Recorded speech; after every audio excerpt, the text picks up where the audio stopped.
I don't profess to be a fantastic esoteric expert, but I've seen variations of this where you have the cobra, which I always thought related to the reptilian brain, and something I was saying about earlier, which relates to the solar consciousness that has been tapped into and probably relates to right brain activity. But this is the wing, isn't this the wings of Isis or the wings of Horus?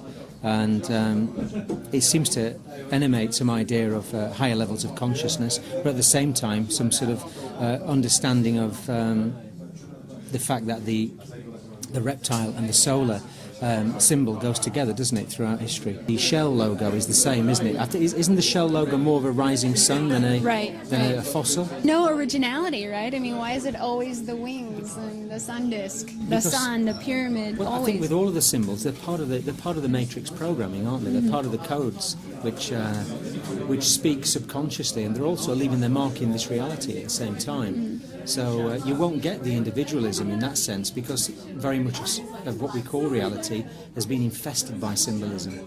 So that's why there's a common ground across everything, which goes way back into the ancient world. The use of the lion, for example, on the MGM, the Lion of Judea, the constant use of wings and solar wings relates back to the Egyptian brotherhoods and the Freemasonic structures. So the whole of society, almost at the highest pinnacle, is coming from those areas. I mean, cars were invented by Freemasons, weren't they? Yeah, and the Mercedes gang, the Daimler Mercedes, were into weapons and all of that kind of thing beforehand, you know. And if you study the Mercedes logo, that's actually a subliminal squaring of the circle. If you take what looks like a trident, right, part of the Mercedes logo, it's actually the corner of a cube inside a circle.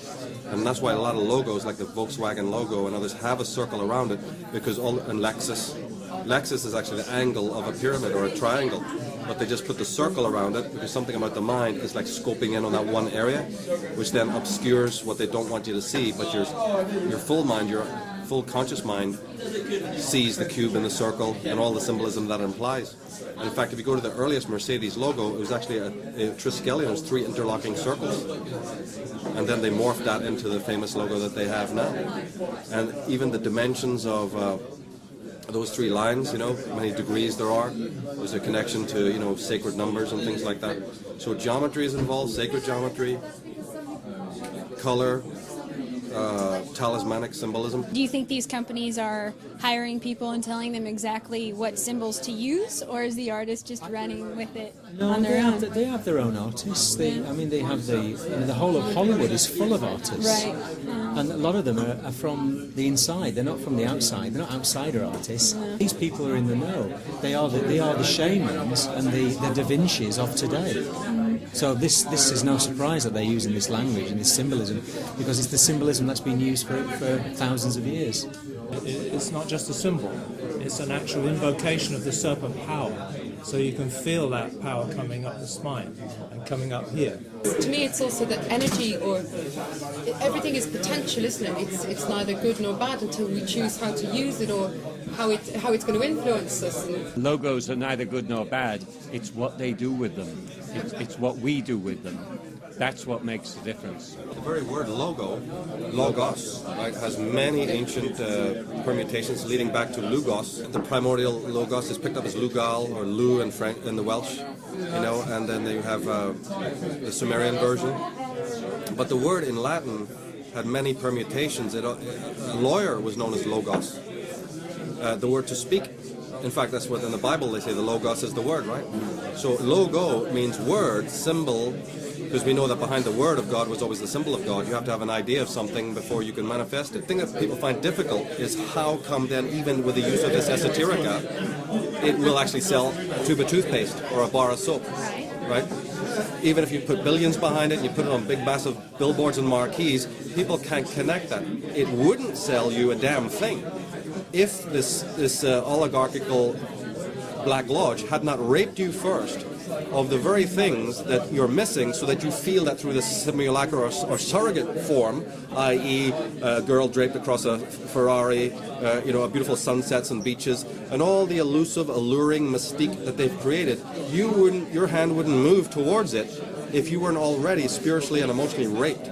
You're attracted to it through these ancient symbols, which are part of the race memory, as I am saying, you have this in churches, with the doorways being shaped like the vagina for the sexual tantric higher union. You have the baptism waters being slightly salted to represent the uterine waters. You have the chalice and the bread representing, again, other very powerful archetypal ideas of androgyny and chemical wedding. And you have these guys dressed around in women's clothes. As Leo said, murdering, suppressing, butchering, torturing, whipping, the real thing, and keeping them under suppression, but then donning the symbols of their power, saying, I am it, with their vagina head dresses and bloody flowing robes. And that's what this whole corporate thing is. It's a form of plagiarization, exploitation, confiscation, and ultimately colonization of the mind. The X represents the female, the X chromosome, right? Y is the male, and X is female. So in many female products, especially cosmetics, you'll see the X. X is also sacred. X is in sex. But the X is also very important. You'll have a lot of cars with just an X, or LX, or XL. These are phonemes. That feminizes a product. When you put X on it, it feminizes it. Other symbols will masculinize it. So men will be attracted to something with the X on it, or the O, right? The big O, because that's the ovum. The Renault Clio. The car, the feminine, it's aimed for women, clitoris. The Lexus, leisure, sex, success. Ever since then, it has actually made me think, when I look at logos, of what I'm being drawn into. They then reverse it. And the moment that you reverse anything, it now appeals to your subconscious mind more than it does when it's conscious. So there's a whole cult of tweaking a thing so that it loses its conscious appeal. This is part of an occult thing designed by the Occult Brotherhood. It's not just Madison Avenue in Hollywood doing it because they want to sell bars of soap and Ferraris. It's deeper than that, The knowledge gives you the ability to spot on sight, right, what looks like it's deadly, and avoid it, and do more than that, which is either use the symbols yourself to empower yourself and your companies, right? Because this knowledge was taken from the good people in the first place anyway. The evil may be using it, but they've stolen it from those who once used this as sacred. So it's our honor, we're honor bound to take it back and use it to empower ourselves. There's nothing evil about a G, there's nothing evil about a cross, there's nothing evil about 666. We don't live without buying stuff. But if we take back our consciousness, we can select what we buy and where from. Corporatism today, they think it's all a new thing. There's been nothing but corporatism from the time of Egypt onwards. It's a giant brotherhood. Symbols are the language of the subconscious mind, and it's the subconscious mind of global Babylon. It's their language. They've owned that language.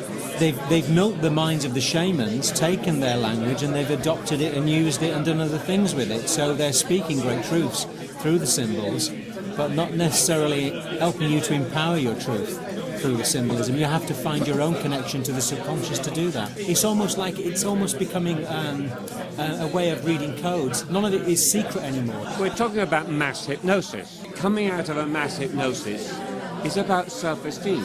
Our defense against this is our self-esteem. When we truly value ourselves, these don't have any power. They're using something intensely sacred as a means to communicate their filth.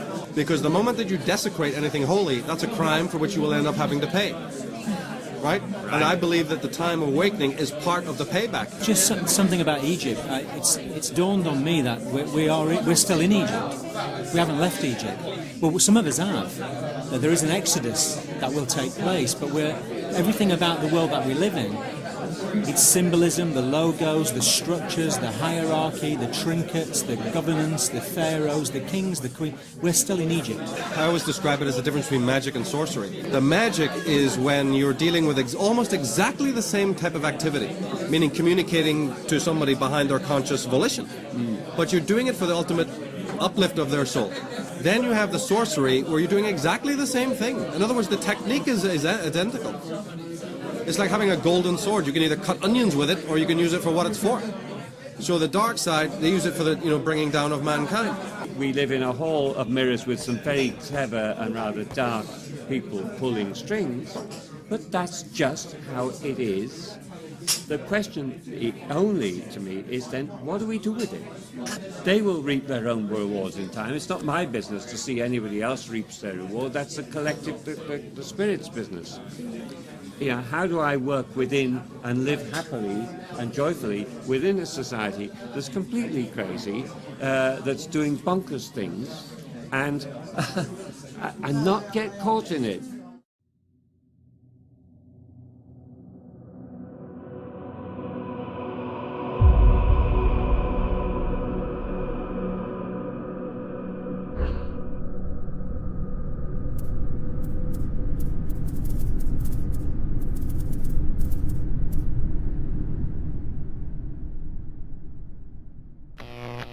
For me, I think the key with this is that, as this lady said, that the collective, the idea that the memory goes back before our birth and we inherit a collective memory. We inherit these symbols psychologically, emotionally, and these people are, as a number of people have said around the table, sequestering that information. So they could invent new shapes, new symbols, new whatever, but instead they use things that are embedded already within us. So the resonance that is created with recognition of that symbol is the draw, basically. So we don't necessarily be interested in Whirlpool or GE, but the spiral is embedded within us. So I think that each shape holds resonance. If you create a triangle, if you create a circle, you can hold a resonance in it. So it's like a machine. You know, a shape is a machine. So I think the inoculation against this is to be conscious of the mechanism, is to understand how it works. So once you understand that a shape can hold a resonance, then that resonance's effect is lessened, is diminished. Maybe not completely eradicated, but diminished. So the way to understand this is to A, bring it into your consciousness, and B, is to go to a place where there are no symbols, into the wilderness, where there's no text, no right angles, no geometry in the artificial sense, and the only geometry that's there is organic, is curved, is, you know, completely from the central pure sapphire emanation, as I would put it. Shapes in themselves are no problem, but if you don't understand what they mean, you are subject to something that is somebody else's paradigm, somebody else's construct. So consciousness is the first thing to break through, and then to give oneself a holiday from that, to take a break from it, to go to somewhere where there isn't any. Move in a space where there is nothing, you know, there is nothing, there is just nature, is incredibly instructive as to what power these symbols have, because the kind of natural charge of the body increases, and that drain, even to see them, even if you don't actually perceive them as such, even to bring it into your field of perception, has a draining effect on the body. If you live in a city, if you're not conscious of that, you're always operating on empty, and so when you're on empty, as if you were in a fearful state, you're highly suggestible. Your consciousness is vast, it's infinite, it sees way beyond all of this. It sees everything that exists. You're here and everywhere simultaneously. So why would this have any hold over you if you saw from a vantage point like that? Because that's our challenge, is to awaken that other consciousness. And when that other consciousness is asleep, this can own us. And then we become an ordinary person. What we're forgetting here is that for each of us, consciousness incarnates, and an astrologer, from the moment you're born, can map the kind of deal that you've been played. So when you step back, zoom out, and you realise everyone's doing that, then there is a kind of collective game, that there is an evolving humanity. And this is an old story that we're still playing. There's a thing called identification with the object of your hate, or identification with the master. By digesting their pus and their filth and their toxicity, you become addicted to that. We ingest it, and because we don't have the pure thing, we then become dependent. We gain a taste, a palate for slop.